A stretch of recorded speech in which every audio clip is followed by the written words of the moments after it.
That's Nick. And that's Joseph. And today we're here to talk about Misericordia, the seventh film directed by Alain Guiraudie, which premiered in the premieres section at the 2024 Cannes Film Festival. Janus Films is releasing it theatrically stateside March 21st, 2025. I know this director did Stranger by the Lake. Yeah, that's kind of his big one, which I believe was his fourth film. After that, he did Staying Vertical, which premiered in competition at Cannes that year. Nobody's Hero followed, which I think is a lot of fun. I wrote Noemi Lvovsky. I said that she gives one of the greatest orgasms on film in that production. And then here we are with Misericordia. What is this film about? Returning to St. Martial for his late boss's funeral, Jérémie's stay with widow Martine becomes entangled in a disappearance, a threatening neighbor, and an abbot's shady intentions. What is your pull quote?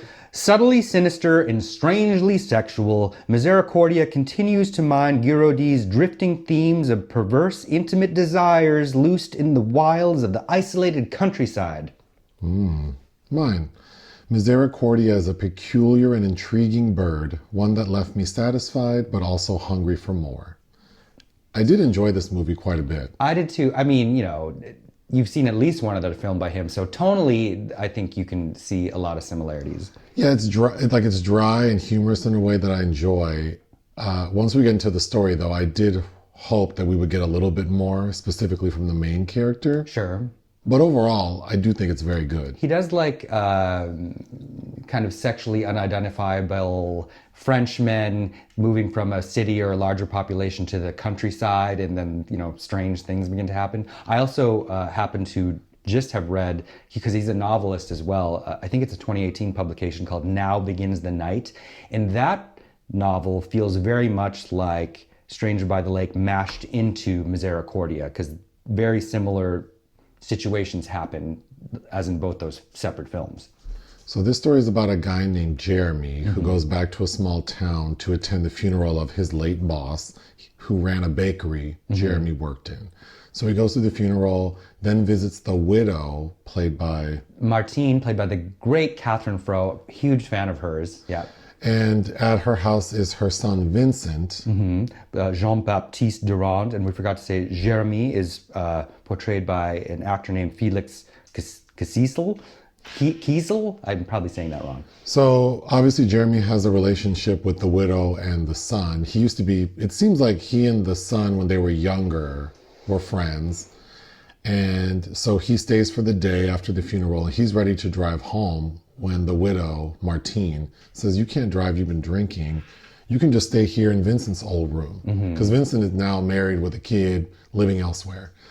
So he agrees. And then the next day, he goes for a walk, visits an old friend, says like, "Yeah, I'm going to be here for a while." And notably looking for mushrooms. Well, we need to get back to that because mushrooms are a big theme in this film. But he just sort of sticks around. So what's happening is that Vincent is concerned that Jérémie is trying to push up on his mama. Like he really thinks Jérémie's trying to have sex with his mother. And so he threatens him a couple of times saying, "You better not." And it culminates in Vincent picking Jérémie up and taking him on a drive. And they get into a fight. And it's not their first physical altercation, although the previous times they were kind of like... It's kind of male bonding, and I think there's also some understated tension between them because Vincent is also kind of like one of those men that might be interested in whether homoerotic or homosocial ways of bonding with another male, and the only way to do that is through kind of aggressive physicality. Like roughhousing. Yeah. So we see them do that before, but this time it's like they're gonna fight. Like, we're gonna settle this like men. If I whoop your ass, you leave my mama alone. So they start fighting, and Jérémie gets the upper hand and kills Vincent. Bashes his head in with a big rock. Proceeds to bury him, go take his car like 10 miles away and park it in a parking lot. Walk back home the next morning. And of course, Martine, who he's been staying with, is like, "Oh my gosh, I was so worried. Where have you been?" And then Vincent's wife is worried, like she can't find him. What's going on? And at first, Jérémie decides to pretend like he doesn't know anything. But then as the block gets hot, because now the cops are coming to investigate, he finally admits like, well, Vincent and I spent all night driving around and we got into a fight because he thinks I'm trying to sleep with his mother. But then after that, he just left me in this city and I had to walk back like 4 hours. So I don't know what happened to him. But then that investigation starts to develop. And right as it would seem that the cops are going to discover Vincent's body, because he buried in like this forest area, a priest named Philippe, played by Jacques Develay, Father Philippe. Which apparently they call him an abbot, which I understand is like the head of the monks, but he looks like a priest to me. Philippe, he's been kind of lingering throughout the entire movie, and I thought it was pretty clear early on that he fancies Jérémie. There's a dinner scene in particular where he's eyeing him a lot. So right as the cops are maybe about to bust Jérémie and catch him up in his lies, the priest pops up like he's done before and goes, oh, I need to admit something. Jérémie was with me that night. And the cops are like, is that true? And Jérémie goes, yeah, I didn't want to say anything because I didn't want to blow up the priest's spot. But yeah, we're basically like having a sexual relationship. But we had found out earlier in the film that the priest confessed to Jérémie that he knows who the killer is and he's in love with him and that he'll protect him. Yes. And he's obviously talking about Jérémie, to Jérémie. So, Yeah, because he keeps saying like, I know who the murderer is, and I know what the murderer did with the body. And it's okay. So And paying for the crime won't bring him back, so you might as well live. I think he has a line in there too, like, in the He says, we need accidents, deaths, and murders. Yeah. So, I mean, it has to happen. You did it, so Wow. no harm, no foul. And the priest is telling him, like, you can love me from afar. I'm used to that. You know, I'm like, in my line of work, I can't really like fulfill my needs the way I want to. So I've learned to kind of do this thing. All you got to do is like hold my hand once in a while, go on a walk with me, maybe let me see you naked, maybe, I don't know. So it kind of ends with the police are really trying to investigate. And we'll talk about it with the help of Martine, which makes Jérémie even more scared. So the priest has the idea that we need to show them, not tell them, that we're lovers. So they set it up where they're both in bed naked. The cops come in and go, oh my gosh, I'm so sorry. Sorry, like should have believed you. And then the priest goes, oh, now we have time to go dispose of the body. So they go dig up this body, and the priest single-handedly goes and reburies the body in a cemetery. And while he's doing that, Martine is wandering the streets for hours, she says, because she was worried about Jérémie. And he takes her back home and asks if he can sleep with her, like in the same bed. He tries to get fresh with her, and she says, let's just start by holding hands. Yeah. And the film ends.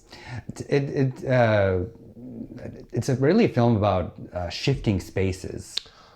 It's so in a lot of ways, interesting because when you describe it, it sounds crazy as hell. It does, but it does not play like It's that. kind of very tranquil, even with the murder. It's like... Which is kind of brilliant, and what I also liked about Stranger by the Lake. Yes, it's just that Stranger by the Lake feels much more contained and easier to kind of grapple with the human behaviors that are going on, where a lot of the things happening here are a little harder to define.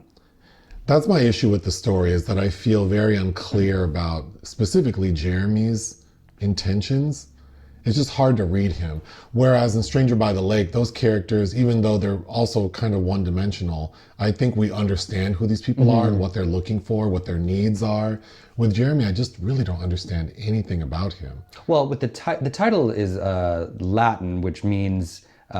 mostly at its basis sense, like mercy or compassion or clemency, looking for God's mercy. But I think you can also, I have seen instances saying that you can contextualize as that is also someone that's in the power to grant mercy or compassion for someone they have control of, kind of like a godlike figure.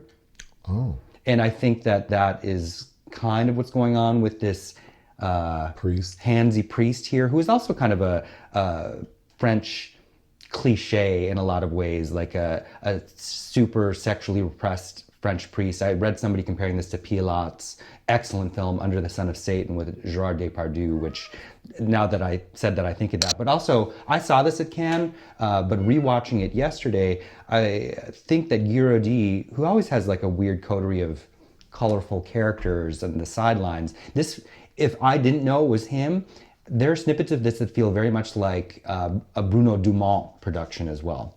Oh, cigarettes cause smoking, is that That's him? Quentin Dupieux. Bruno Dumont did the film France with Léa Seydoux. Okay.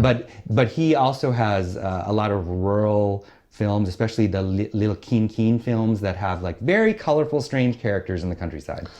So I said we know nothing about Jérémie. We do know a little bit. So he lives in a larger little town. Toulouse. And he says that he's been unemployed for 3 months. He tells Vincent, I don't know if he's reliable, but he tells Vincent that he had a girlfriend for 3 years and they're in the process of breaking up.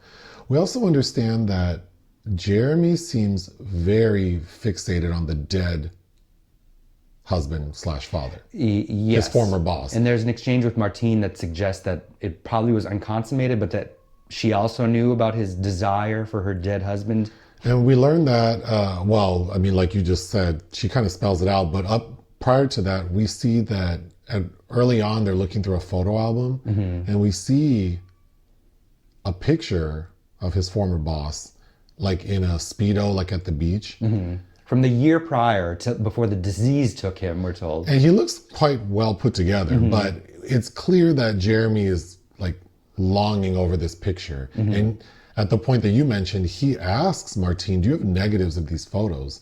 I'm sure I do. Why? Which one do you want? And he points at that one. And that's when she says, oh, did he know? Did he know? Did you ever tell him you loved him? Yeah. He said no. And she seems very sort of open, like sweet about it. Yeah, and she seems to like his company. And Jérémie overhears her having several conversations with people defending his presence in her home.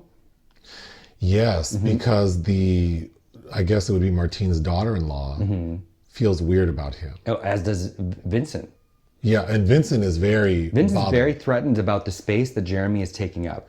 Okay, so let's talk about the Vincent character, because initially the way they were interacting, it felt like you said, like maybe he has these unrequited feelings that he wants to explore, and they're manifesting in this sort of roughhousing. And the first night that Jérémie stays, Vincent wants to stay up late with him and play like a board game. Yahtzee, right? Yahtzee. And Jérémie doesn't want to. He says, I need to focus on your mom. She's grieving.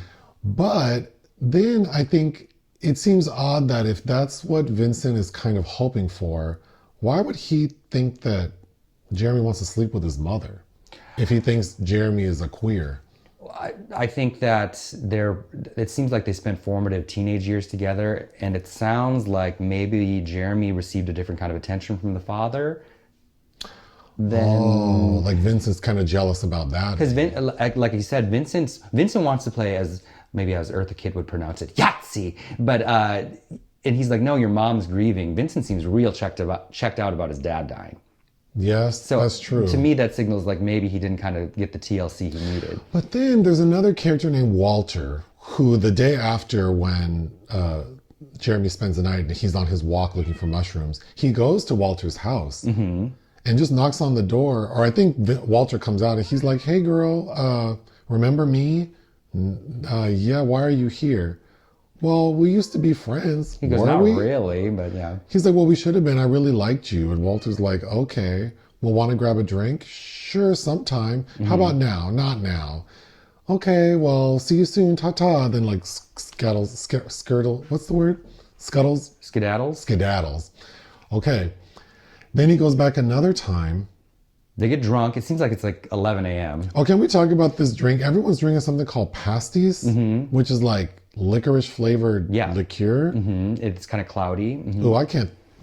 That sounds terrible to me. But well, especially like day drinking that shit. I don't know. And getting drunk off of it. But he goes back another time to Walter's and they get a little tipsy. And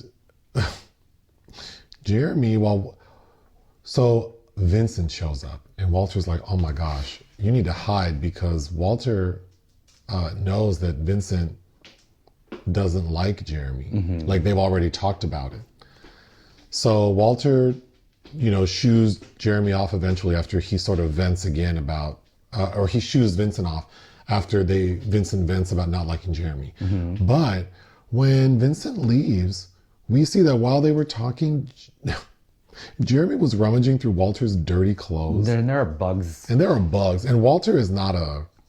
Walter's a swarthy man. He could be cute, but the way he's done up in this, he seems like he'd be kind of dirty, smelly. Oh, he's let himself go, for sure, this man. Mm-hmm. But Jeremy, who I thought Jeremy was cute.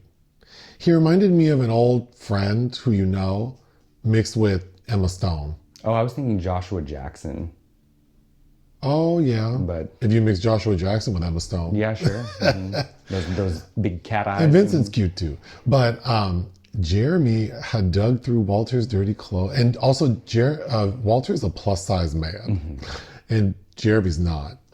Jeremy took off all his clothes and put on Walter's dirty boxer briefs and dirty white tank top. And then is clearly looking for some, specific company. Some strange, yeah. And then kind of pushes up on Walter. And Walter freaks out. Yeah. And throws him out the house. Throws all his shit outside. Brandishes a shotgun. And shoots at him like a rifle. And he shoots like he's not trying to hit him, but he's trying to scare him. But it's Jeremy very much has this fetish undercurrent going on. And a pair of desecrated underwear is very integral to the plot of the novel Now Begins the Night as well.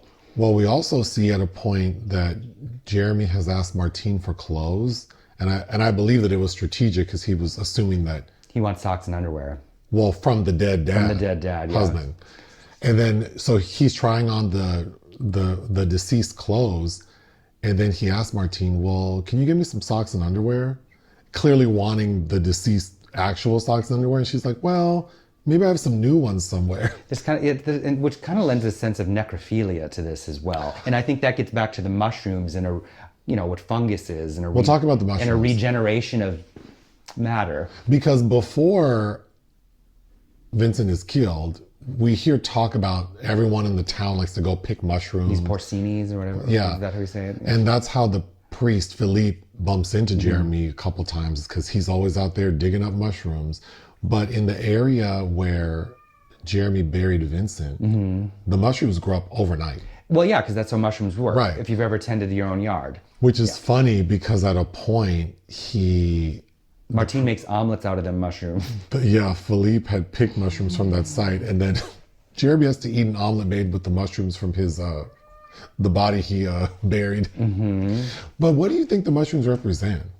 Again, like a regeneration of matter. It's about death and I think it's about recycling and shifting spaces. I think it's really what's going on with even how Jeremy is operating with all of this handful of characters in this town and what that potentially even means for him.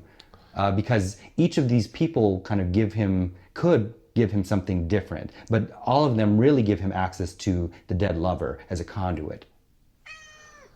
I guess I'm struggling trying to find meaning, like.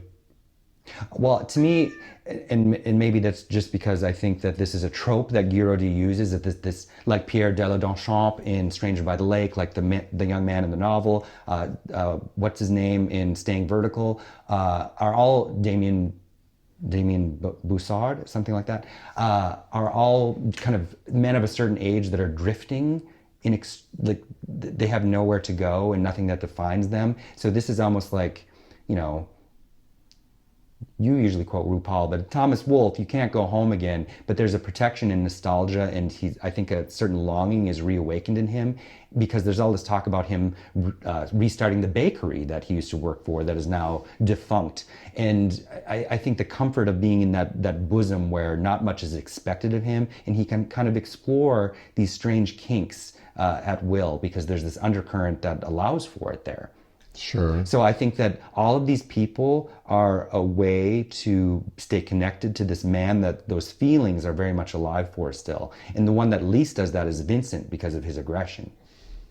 There are tense moments. I think all the times when they were roughhousing before Vincent gets killed were making me uncomfortable. When he actually does get killed and buried, I think the cinematography, like the nighttime shots. Again, you just rewatched Stranger by the Lake. Yeah, because we recorded a review with Queer Cinema Catch Up that probably is going to drop right around the time this video drops. So I'll provide a link somewhere. But part of that discussion was talking about, I mean, one of the best cinematographers working today is Claire Mathon, who lends Stranger by the Lake and this film for Guiraudie. And we talked specifically about the nighttime sequences in that, which I was comparing to cinematographer Gordon Wallace, and able to be doing shades of darkness and still be able to make out, visualize what's going on. I mean, is very impressive. They're very effective. Yeah, when he's burying that body with a little flashlight and then he thinks he hears something, that was all very effective. Then we have a couple of moments where Vincent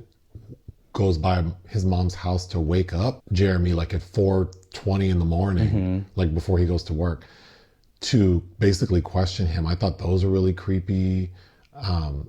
Yeah, I think the nighttime sequences are very effective. It's sinister, as I said, subtly sinister, but not in a way. Stranger by the Lake has actual palpable moments of like, this is creepy. But this, I don't quite feel the same way about. No. This is more of a comedy. I agree. Really, in a lot of ways. We have to talk about the detectives because it's a male-female duo questioning, and they're so chill about it. It's a very effective approach to just be they're sitting at the dinner table drinking and just asking questions, but the male detective senses something's not right. So we see him, which we find out later, with the help of Martine. He's colluding with Martine, yeah. Because, so basically, that male detective cop breaks into the house and... Doesn't break in. Well, we don't know that, though. Initially, we think he breaks in to question Jérémie. Like, he's hovering over him while he's asleep, trying to maybe get him to speak while he's half sleeping. Which Martine already did. But then we learned that Martine gave that cop a key so he could get into the house. And keys are integral because she also locks Jérémie in one night. In the house. And he's like, well, what if I want to get out? She's like, why? To see Father Philippe? Yeah. I thought that was very well done. And then, of course, the scene where the male cop goes to the church. Because the priest said, we have to make this look real. And he just gets naked. And based on how this priest Philippe looks, you wouldn't expect it, but we see him with an erection. Oh yeah, when he gets up, when the cop comes in, he gets up out of the bed flustered. It was pretty impressive. Yeah. I was surprised. I believed him in his excitement for Jérémie, which you usually don't see a lot of. My final note about Priest Philippe, Abbot Philippe, is that man is strong as hell because he picks up Vincent's dead body, puts it in the car, gets it out by himself, picks the body up, walks it to the new burial site. And that man is short. I thought that was pretty wild. I think it's really interesting because at the end, one of the best moments is we hear Philippe in the background digging a new grave for her dead son. And Martine stumbles upon Jérémie saying that, I've been looking for you. And what's really going on there between those four bodies, the dead one, her dead son, herself, and the priest, and he is the shifting spaces because he's gone from the priest's bed to hers, just as the son's final resting place is also been transferred. So it's kind of like a struggle for power over Jérémie, and then it ends up making it seem like Martine is really the one that behind the scenes has been orchestrating a new future for herself. Yeah, she seems much more aware than you would expect from the beginning. Like, I think that's probably right, that she's trying to craft a new beginning. And I think it's all about withholding, because the priest is not withholding and she's withholding from Jérémie. And at the end, like, it seems like that is what he's most attracted to, is desires being withheld. Because I think that's very much recurrent in Stranger by the Lake, is when you can't have something, that makes it so much more desirable. Yeah. And what I appreciate this is also the fluidity of it. No one's really defined by any certain terms, just that they see an object of their desire and are trying to go about it in their own kind of bungling ways. Well, even Walter, because after he blows up on Jérémie and shoots at him, he's apologetic. He comes back, he finds him and says, I want to apologize, I overreacted, like, I do like you. And then he says, come back, and they have more pasties. And he says, what about me made you think I was queer? And Jérémie says, I don't, I just like you. And then they kind of redefine what happened. He's like, well, I was drunk, and that was what made me do that. And it's like, oh, okay. Yeah. And then Walter says like, well, you groped me. He's like, I didn't really grope you. Which to the audience, he didn't really grope him. He kind of just touched him. He did. But you're also wearing my dirty underclothes, half naked, but okay. Yeah. I mean, that's open to interpretation, I think. Because a transgression happened that Walter was not asking for, right, per se. But overall, I found this very effective and intriguing. Mm-hmm. So this is my second film from this director. Mm-hmm. I definitely like their vibe. They come across like probably like an old little dirty man, but Guiraudie, yeah. But I like that. So in fact, I would think that you would actually quite like Now Begins the Night, especially after having seen both of these films, because again, a lot of similar things happen, but you really get into the psychology of the main character in ways that I find very intriguing. What would you give Misericordia? 3.5. I don't like it as much as Stranger, which I think is kind of here until now his masterpiece, but I will watch anything this man directs, yeah. I think it's very good. I would give it 3.5 out of 5. Join us on Patreon and listen to our podcast. Bye.